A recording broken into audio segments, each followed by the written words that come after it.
Bonjour. Bonjour. Tiens, vas-y, prends place.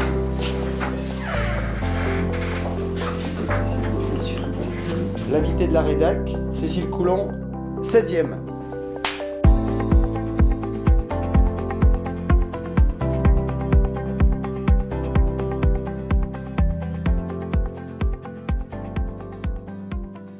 Il y a deux façons de faire le résumé. Il y a la façon rapide, en une phrase, qui dit « Une bête au paradis, ça commence comme la petite maison dans la prairie, ça finit comme le parrain ».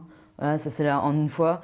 Et en plus classique, c'est l'histoire dans une ferme qui s'appelle le Paradis, l'histoire d'Émilienne, une grand-mère qui va élever seule dans cet endroit ses deux petits-enfants, Blanche et Gabriel, et on suit la trajectoire de Blanche de ses 5 ans à ses 85 ans. On va la voir devenir enfant, adolescente, femme et tomber amoureuse d'un camarade de classe, Alexandre.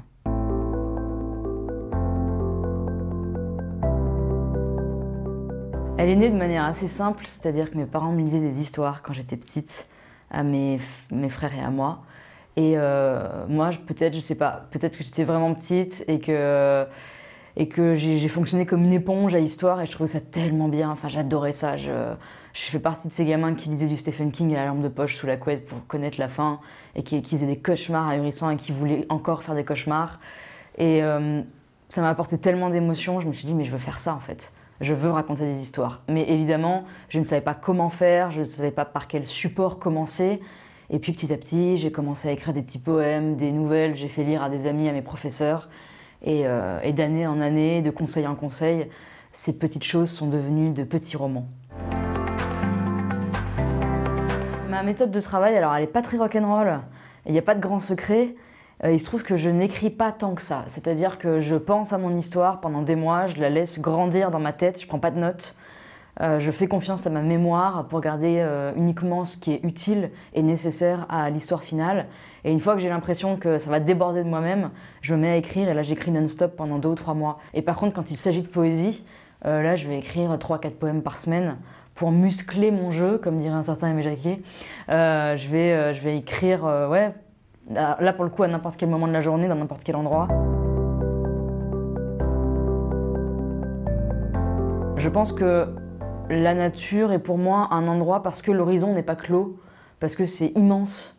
Moi j'ai besoin de cette immensité-là, je suis née là-dedans, sans barrière, sans vraiment de, comment dire, de rempart à franchir. Et c'est quand même un luxe, je crois, de naître dans ces paysages-là. Ça nourrit, quand vous écrivez des livres, ça nourrit une imagination qui n'en finit jamais. Et c'est mon matériau de travail premier.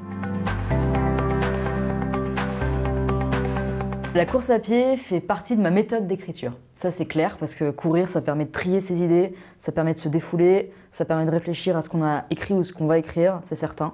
Ça permet aussi de ranger un peu sa vie, je crois. J'ai toujours couru, je sais pas, j'ai dû commencer vers 14 ou 15 ans. Encore une fois, c'était quelque chose qu'on faisait assez en famille. Et puis avec le temps, je me suis rendu compte que la course à pied m'apportait des sensations que je ne retrouvais pas ailleurs, enfin que je ne trouvais pas tout court ailleurs. C'est devenu une façon de vivre aussi, c'est devenu un moyen de ne pas embêter les autres, je crois. Et c'est quand même une belle façon de découvrir des paysages, c'est une belle façon de traverser son pays aussi. Aux rives des barrages, les fleurs vont pousser 1000 fois. Le mot poème et poésie fait peur en France, que ce soit en édition ou en public. Il y a l'idée que bon, la poésie, j'en lis pas trop, j'en ai lu au lycée ou au collège et je devais l'apprendre par cœur, donc j'ai pas envie d'y aller. Or, quand vous lisez à quelqu'un un texte et si ce texte touche cette personne, vous avez réussi quelque chose. Vous avez réussi à franchir cette espèce de petite marche, ce petit cap un peu compliqué entre un individu et sa peur de ne pas être à la hauteur d'un genre littéraire.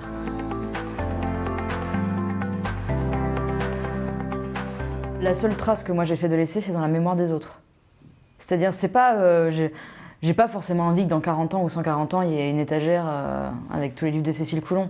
Par contre, j'ai envie qu'actuellement, dans le moment présent, il y ait des gens qui lisent Une bête au paradis et qui se souviennent d'Émilienne, de Blanche pendant des mois. Là, cette trace-là, elle sera importante parce que je me dis qu'ils vont en parler à d'autres. On revient sur la question de la transmission. Une trace, c'est bien. Une trace transmise, c'est encore mieux. Clermont-Ferrand, c'est le lieu où je vis, c'est le lieu où j'habite. Et je pense que c'est un des lieux qui a donné naissance à le plus de poèmes. Il y a 2 endroits en France. sur lesquels j'ai beaucoup écrit, c'était Clermont-Ferrand et un petit village dans la Drôme qui s'appelle Ésaü. Je pense que Clermont, pour moi, est un refuge parce que quand on passe 6 mois de l'année sur la route, revenir ici, c'est une respiration absolue. Il y a une idée romanesque à Clermont-Ferrand, de par la couleur de la ville, de par les volcans qui l'entourent, qui est fondamentale parce que ça fait naître un nombre incalculable d'histoires. Donc Clermont-Ferrand, c'est à la fois mon bureau, ma chambre, et c'est un peu comme une... Enfin, je sais pas, c'est la cathédrale qui me fait penser à ça, un peu comme une ogresse qui viendrait me faire un gros câlin quand j'en ai besoin.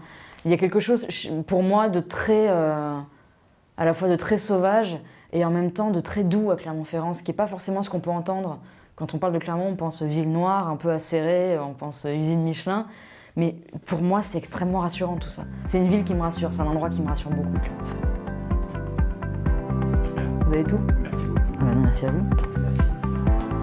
Au revoir, merci. Au revoir.